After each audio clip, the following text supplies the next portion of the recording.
Sayonara Wild Hearts is an indie title developed by Simigo and came out September 2019. The player takes control of a young girl on a visually stunning journey to fix her broken heart.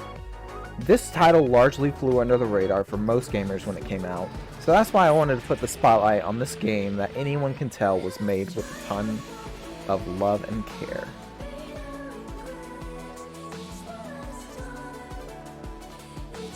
The gameplay itself is fairly simple. You collect hearts in the levels while trying to avoid obstacles. What sets this game apart from the others is the mixture of the breakneck pace of the gameplay with the excellently crafted soundtrack. While the graphics are quite simple, they're also oozing with style.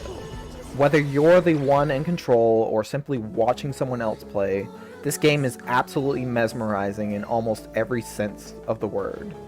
It's easy to get lost in the beauty of this game.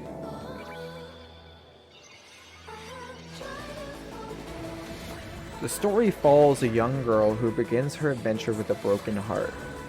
Along the way, she'll encounter and have to overcome several obstacles to find closure for herself and maybe come out on the other side a better person. The story is largely up to the player's interpretation, and believe me, there are a lot of interpretations. I'd encourage you to experience this one for yourself and see how it makes you feel.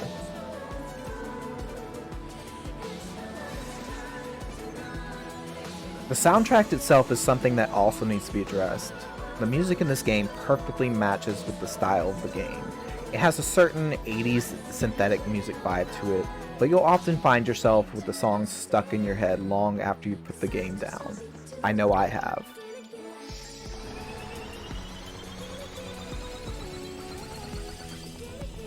While most of the trophies in this game are fairly simple, it's hard to tell that from just looking at the trophy list.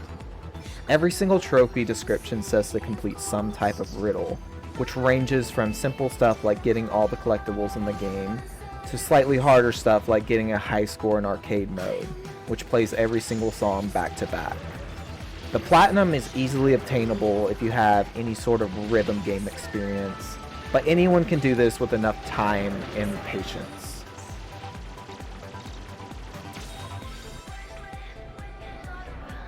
If I were to rate the difficulty of getting the platinum in this game, I'd give it a 5 out of 10.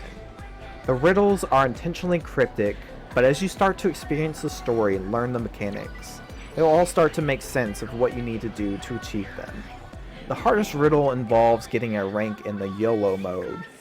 It's a mode where you have to complete the entire game in one single life. The saving grace is that you won't grow tired of the levels you repeat if you fail, and that the game is short enough.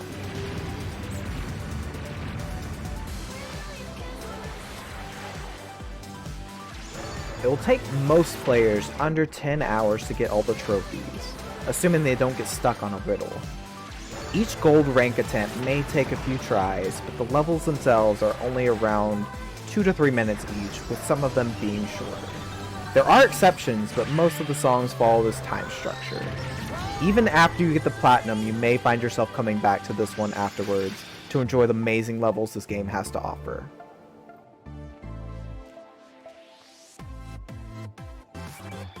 This game has tremendous value. Priced in the North American region at only $12.99, with sales being frequent, it's not something that anyone should overlook. Sayonara Wild Hearts is a great game with a lot of heart. The story, visuals, soundtrack, and everything else blend into this magical gem that you owe yourself to try. It's a game that would look fantastic on anyone's list.